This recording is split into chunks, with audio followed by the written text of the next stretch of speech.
16 defeats across all competitions, the worst season in the last 16 years. Pep Guardiola, the man who once built one of the most dominant teams in Premier League history, suddenly found himself watching his creation crumble faster than anyone could imagine. Questions about what went wrong flooded in from everywhere. No one was seriously calling for Pep's head, but it was obvious.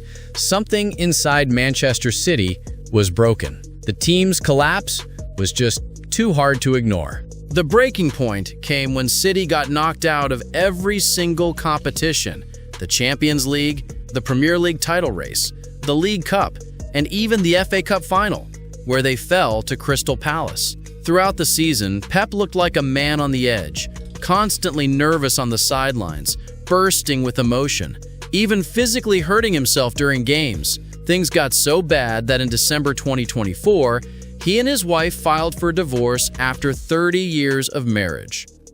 In a desperate attempt to turn things around, Guardiola went all in during the winter transfer window, spending nearly 250 million euros. New faces arrived: Abdikoder Husanov, Claudio Echeverri, Vitor Reis, Nico Gonzalez, and Omar Marmoush. But even with all that money spent, the magic didn't return. City pushed on with another massive rebuild in the summer, throwing another 200 million plus into the market. And now, it finally seems to be paying off. Manchester City are back in the title race. Erling Haaland is terrorizing defenses again, maybe even better than before. And Pep somehow has managed to rebuild a new version of his team. But what exactly changed? How did City transform themselves so drastically, and what's different about their game now? That's exactly what we're going to figure out in this video. The 2024-25 season will go down in Manchester City's history as their darkest in more than a decade and a half. For the first time since 2016, they ended a campaign without a single trophy. Here's an even crazier stat. Throughout that whole season, City managed to beat just one top-tier opponent, Chelsea, in the 23rd round of the Premier League. That's right. Their first big win came only in January, and it turned out to be the only one of the entire campaign. Their next real victory came at the Club World Cup against Juventus. In the league, City finished third with just 71 points, Pep's lowest total since taking over. In the Champions League, they blew a lead against a struggling Real Madrid at home, and then got crushed 3-1 at the Santiago Bernabeu in the round of 16. In domestic cups, they were knocked out by Tottenham in the fourth round of the Carabao Cup, and then lost the FA Cup final 1-0 to Crystal Palace after Eberechi Eze's decisive goal. Those numbers were brutal, cold, merciless, and painful. 16 losses across all competitions, City's worst since the 2008-2009 season. What made it even worse was how suddenly it all happened. The collapse wasn't slow, it hit like a storm. November and December were absolute nightmares for City fans. 4 straight losses to Brighton, Sporting, Bournemouth, and Tottenham. That stretch also ended their incredible 32-match unbeaten run in the league. The team's long-standing core began to fade. Kevin De Bruyne, after a string of injuries, lost his form, his place in the lineup, and eventually left for Napoli. Kyle Walker couldn't keep up with the top level anymore. Grealish, Gundogan, Ederson, and Akanji also played their final matches for the club. These weren't just transfers, it was the end of an era. The dressing room was losing its most experienced voices. City had no choice but to completely flip the squad upside down. To do that, they brought in 10 new players, spending around 350 million euros.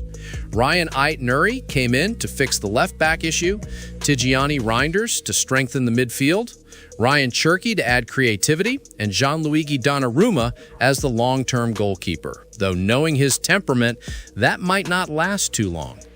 It was a massive rebuild with a lot of talent on paper, but confidence among the fans was low. Big rebuilds always come with big risks, and on top of that, City's rivals were also getting stronger. Liverpool, for example, spent nearly €500 million.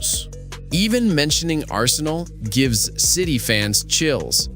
While other clubs like Liverpool or Arsenal were buying exactly the kind of players they needed to fill specific roles, City took a different route. They didn't chase superstar signings. Instead, they went for players who were cheaper but full of potential. Kind of like what Italian clubs usually do. For context, City didn't spend more than 55 million euros on any single player. Naturally, people had doubts.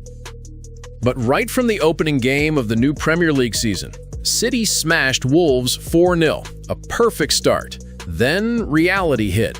A 2-0 loss to Tottenham, followed by another defeat to Brighton, 2-1. Those back-to-back losses dropped City below United in the standings, setting up a massive Manchester derby. At that point, Pep was under fire again. Critics were questioning whether his methods were outdated, if maybe football had moved past his ideas. But instead of breaking under pressure, Pep's team fired back. City demolished United 3-0 in that derby, a statement win that marked the beginning of their comeback. Phil Foden finally ended his 8-month Premier League goal drought with an assist from Doku, while Haaland kept up his insane scoring form, bagging a brace. That brought the Norwegians' total to 8 goals in 9 Manchester derbies. Ridiculous numbers. Donnarumma, making his debut, kept a clean sheet at the Etihad. Just 4 days later, Haaland struck again in the Champions League, surpassing 50 goal contributions in only 44 games. Pure madness! Then came the Arsenal match. City were leading until the dying moments, but conceded in the 93rd minute. Still, the signs of progress were there. They bounced back again with a 5-1 thrashing of Burnley, another Haaland double, climbing to 7th place, just 5 points off Liverpool. 2 more wins against Brentford and Everton pushed them all the way up to 2nd in the table. It was official. Manchester City were back. And the main reason behind that resurgence? Erling Haaland. The numbers don't lie. 11 goals in 8 Premier League games, 20 across all competitions this season, including his strikes for Norway. He's already hit 50 career goals in just 60 matches, breaking Harry Kane's record. Kane needed 25 more games to do it. Only 3 times in Premier League history has a player reached double-digit goals by match day 8, and all 3 times it was Haaland. 2022-23, 2024-25, and now 2025-26. The man is rewriting history again. But this time, it's not just about his finishing. He's grown. Haaland is now more complete, better movement, smarter link-up play, even putting in defensive work. He arrived at City as a pure goal scorer, but now he's evolving into a modern forward and still keeping that killer instinct. That said, depending too much on one player is risky. Everyone knows Haaland's ankles are fragile. One wrong move, and he could be out for weeks. Pep even admitted it after the Everton game. We can't rely on just him. Our wingers and attacking midfielders need to step up and start scoring. The chances are there. They just have to finish them. Still, there's more than just football going on here. The tension and gloom that surrounded Guardiola last winter haven't completely disappeared.